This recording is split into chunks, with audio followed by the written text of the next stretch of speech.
What's up everybody, this is Casey Supreme recording this tutorial for Internet Money. This tutorial is going to be about building chords and melodies really easily using the built-in chord functions that FL Studio has. And this eliminates the need to buy any music theory courses or any of that kind of crap. You really don't need it because FL Studio has everything built into it already. You just need to know how to use it.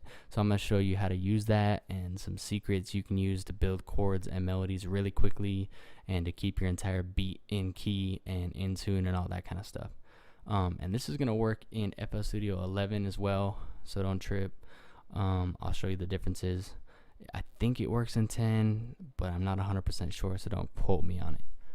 Alright, so first thing we're going to do is open a sample channel. I already have one open. We're just going to go to the piano roll of it. And in FL Studio 12, up here is the stamp tool. Basically, this is MIDI stamp data. So they have chords, they have scales, and they have percussion elements like rolls and flams. The chords are good if you are one of the people that click in their chords by ear. This can give you some inspiration and get a chord progression started for you. For example, if we chose minor 7th, it's going to place a minor 7th chord in here, and then you could build off that. But for this tutorial, we're going to be focusing on scales, and there's only really 2 scales in here that you need to know about. The rest of them you can experiment with, but I can't guarantee the techniques I'm going to show you are going to work in the other scales. So the 2 main scales are major and Aeolian. And Aeolian is actually another name for the minor scale. Some of these other ones have minor in it, but they're not the actual natural minor scale. So Aeolian you would use for dark or sad sounding stuff, like if you're making like a Travis Scott type beat, for example. And major would be more happy sounding stuff if you're making a pop beat or a Little Yachty type happy sounding chord progression. For this tutorial, we're going to focus on Aeolian. And so first thing we need to do is make sure that only one is unchecked. And the reason is when we click this, we want to be able to stamp it in multiple times. If only one's checked, you have to open the menu every single time. So it's already unchecked for me. That's good. So we're just going to select Aeolian. Now this is the part where you choose what key your beat's going to be in. And you can really choose any key, and this technique's going to make it so you can build your beat in that key. So I'll just choose a random one like F sharp. So it is placed the F sharp minor scale. So now we need to place it across the entire piano roll. So we're just going to go along and click every F sharp. And if you mess up and place it in the wrong place, just make sure you move the bottom note onto F sharp. Okay. Easy. Okay, so now it's all the way filled out. You got it across the entire piano roll. So now you would open a VST or whatever you're going to use. I got Nexus open just to use the piano, and you're going to go to that piano roll. And if you can't see this, it's because you need to go to the drop down menu and do helpers and enable ghost channels. Now if you're in FL Studio 11, you can do the same stuff I just did. You just need to go to this drop down menu and find chord, and that's going to look exactly the same as this stamp menu. So if you're in FL Studio 11, don't trip, you can still do it. Just find chord in this menu. So anyway, now that we've opened a VST and we're in the piano roll and we can see this, the ghost channels, you can see all the data from the sampler channel into here. So we can use it kind of like as a guide, as a helper. And first thing, you want to make sure you hit none in the stamp menu so that we can click individual notes in again.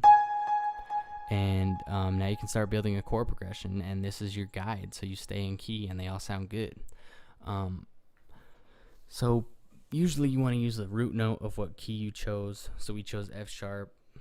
So most of the time you want to start building your chord progression with the first chord being an F sharp or whatever you chose.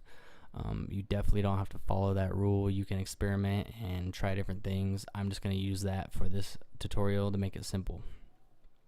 So we place a note on F sharp. Now here's where the technique comes in, the secret. You don't need to memorize the scale numbers. You don't need to memorize anything. All you need to know is to skip every other highlighted note. That's all it is. That's the whole technique. It's that easy. Literally, I'll show you.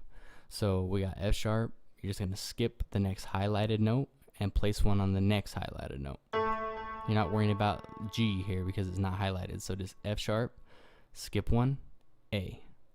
Then we're going to skip this one, place one right here on C sharp. Then we have our first chord.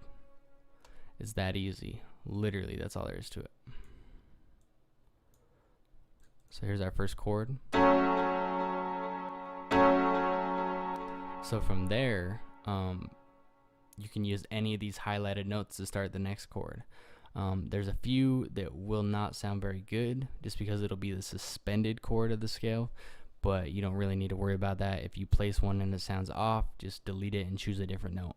So another tip is to use the root note to find where you want to go next, so you can kind of hear it by ear. So I want to go to C sharp, so then we build the next chord. Just skip this note, place one here. Skip this note, place one here. And we got a second chord.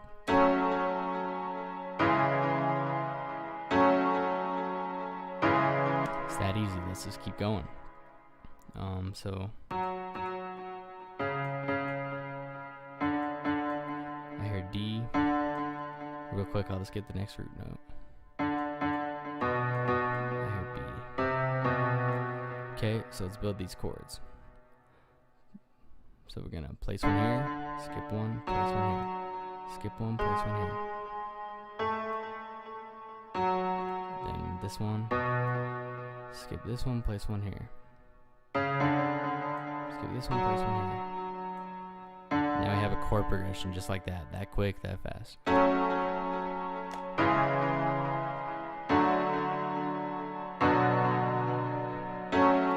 It's that easy. So from here, now that we have triad chords, which are the simplest form of the chord, which is 3 notes, you know, we could build more complicated chords, more complex chords. So we can build 7th chords, 9th chords, and really get complex with it. And it's the same technique. Literally, we're just gonna skip this note, place one here. You just skip a note between every note you place. Now we have a 7th chord. Keep going. Skip this one, place one here. Now we have a 9th chord. Let's keep going. Skip this one, place one here. Now we have an 11th chord. You could do 13th chord. But it starts to sound messy. So you don't always want to go that high. As you can hear, it sounds kind of messy. So you'd want to delete some of these other notes. But you get the idea. Let's stick with a 7th. I'll turn these into a 7th. Just literally skipping every other note.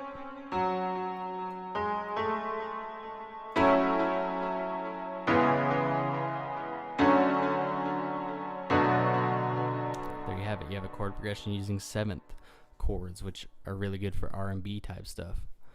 And then from there, you can even make it more full sounding and more complex. Let's take the root notes, copy, paste them, move them down an octave. Now we got some bass notes to the piano.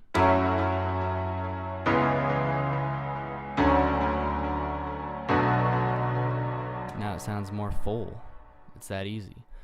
Some other things you can do is play with chord inversions.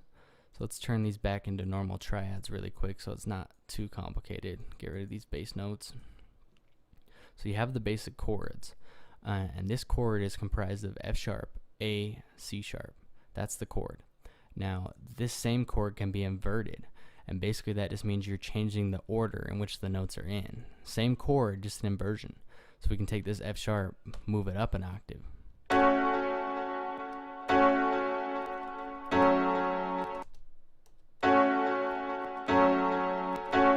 See how that sounds different? It can make your chords more, your chord progressions more interesting. You can also change some of the other notes around. Move this one up. Same chord, just more interesting sounding. So if you do this throughout your whole progression where it sounds right, then your progression sounds more realistic, more complex, more full, stuff like that. And I mean, you can play all around with the inversions, which is the same chord as this. It sounds better. And then Besides inversions and more complex chords, you can use this technique to build melodies over the top of your chord progression. You just need to use these highlighted notes. That's all it is. It's in key, it's going to sound good. So I'll just randomly place these, and you'll see it's going to sound pretty good.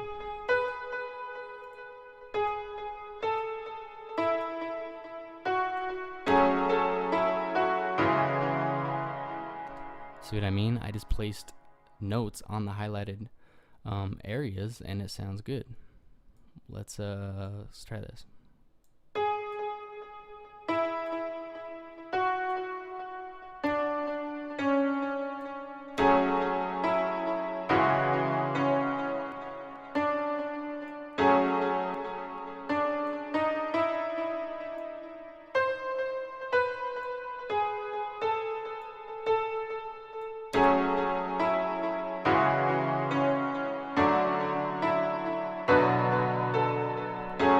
Obviously, you could spend more time and make it sound better, but you get the gist of it, that I just randomly use the highlighted notes and click stuff in, and it sounds good with the chord progression.